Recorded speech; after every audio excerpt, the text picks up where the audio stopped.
Thank you, and cheers. I think for us, what's important is accessibility. The youth of the Eastern Cape, as you'd be aware, I mean, the Eastern Cape province has got the highest unemployment rate in the country. A big part of that is the youth.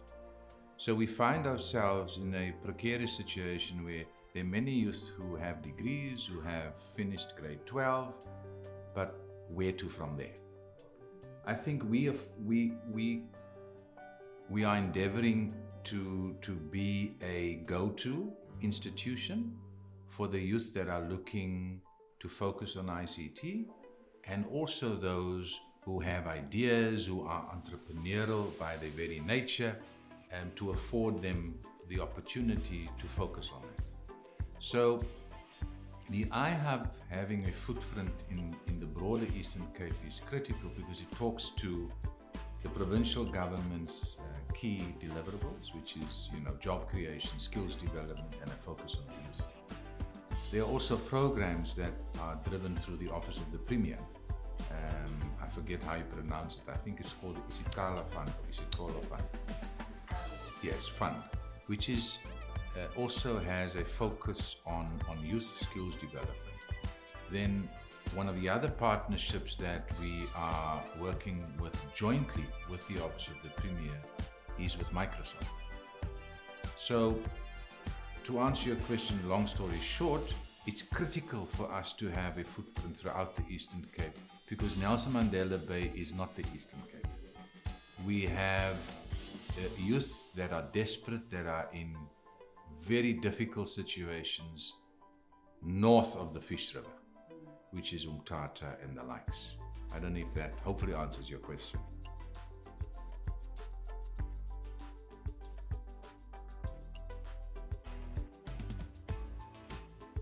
I think there are a few key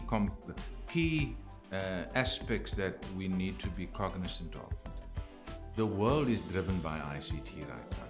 Whether you talk AI, Internet of Things, cloud technology, machine learning, data analytics, and so forth. So any business, and I think once again COVID has alerted everyone to that. When we were in lockdown 5, businesses were closed and people were forced to work from home. Now, what does that mean?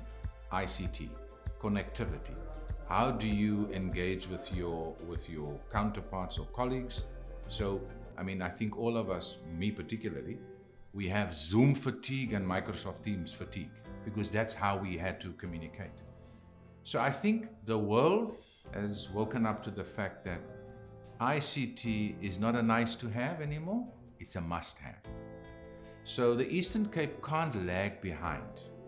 And it's for that reason why we've also been at the forefront of, if you like, educating our stakeholders as to the importance of ICT. The Center for Community Technologies that I alluded to earlier developed software that the Provincial Department of Health has currently implemented, which assists in terms of COVID tracking and related. So I think it's important for us to be steadfast in that ICT across all its various technologies is critical for us to remain relevant and also see how ICT does improve the lives of many. Access to, I'll give you, this might be a simple analogy or example, but drone technology, drone technology globally is being used for so many things. Agribusiness, delivering of medicine. Can you imagine using drone technology in the Eastern Cape where Umama who's sitting in a rural village can have her medicine delivered to her by a drone, and it all comes down to technology and how one exploits it.